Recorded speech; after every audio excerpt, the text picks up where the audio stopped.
उत्तर प्रदेशमध्ये गेल्या 11 तारखेला एका मशिदीत तिहेरी हत्याकांड उघड झालं। तसं पाहायला गेलं तर हे चौघांचं हत्याकांड होतं, कारण ह्यात मृत झालेली महिला ही गर्भवती होती।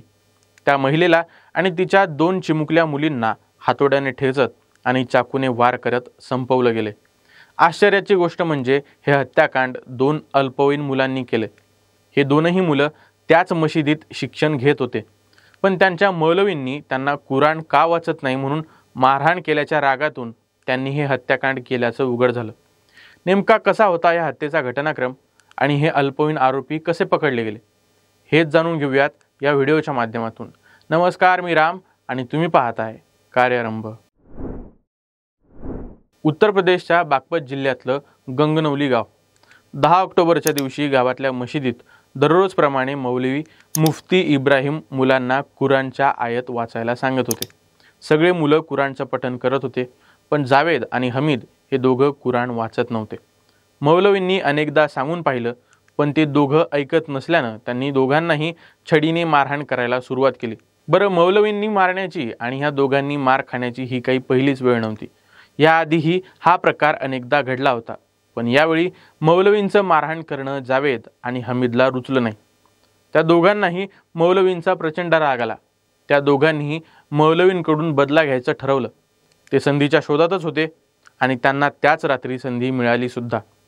अफगाणिस्तानचे विदेश मंत्री अमीर मुतक्की 11 तारखेला उत्तर प्रदेशच्या देवबंदला भेटीसाठी येणार होते। मौलवी त्यांच्या स्वागतासाठी 10 तारखेला संध्याकाळी गंगनौली गावातून निघाले। नंतर मशिदीत असणाऱ्या त्यांच्या खोलीत त्यांची पत्नी इसराना आणि 2 मुली सोफिया आणि सुमाया या तिघीच होत्या। जेवण वगैरे आटपून त्या तिघी रात्री झोपलेल्या होत्या। मौलवी आज मशिदीत नाही हे जावेद आणि हमीदला माहीत होतं। त्यांनी त्या तिघींना मारून मौलवींकडून बदला घ्यायचं ठरवलं। याआधी मौलवींची पत्नी इसराना हिने सुद्धा त्या दोघांना मारहाण केल्यामुळे तिच्याबद्दलही दोघांच्या मनात प्रचंड राग होता। ते दोघंही रात्री मशिदीत शिरले। त्यांनी CCTV ऑपरेटिंग रूममध्ये जाऊन आधी सगळे CCTV बंद केले।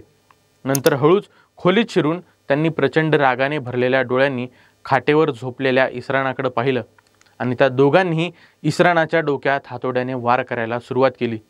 हे सगळं इतक्या लवकर झालं की इसरानाला ओरडायलाही संधी मिळाली नाही। तिने प्रतिकार करायचा थोडा प्रयत्न केला, पण त्या दोघांसमोर तिचं काहीच चाललं नाही। ती खाली कोसळली आणि तिने जागीच जीव सोडला।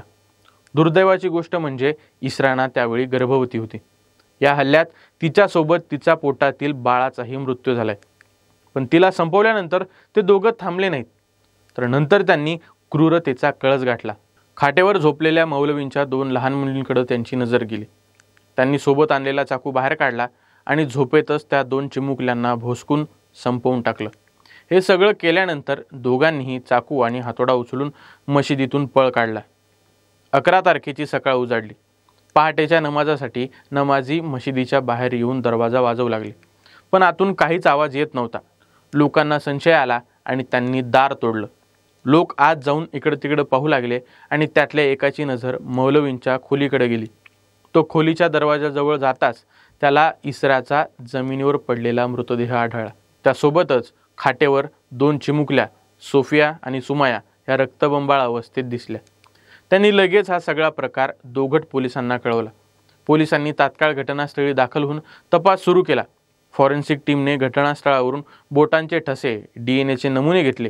नंतर पोलिसांनी मशिदीच्या CCTVचा तपास केला, पण जावेद आणि हमीदने ते आधीच बंद केल्यामुळे त्यात काहीच सापडलं नाही। पण मशिदीच्या बाहेर असलेल्या CCTV फुटेजची तपासणी केली असता त्यांना मशिदीतून रात्री 2 अल्पवयीन मुलं बाहेर पडताना दिसली। पोलिसांनी लगेच त्यांचा शोध घेतला।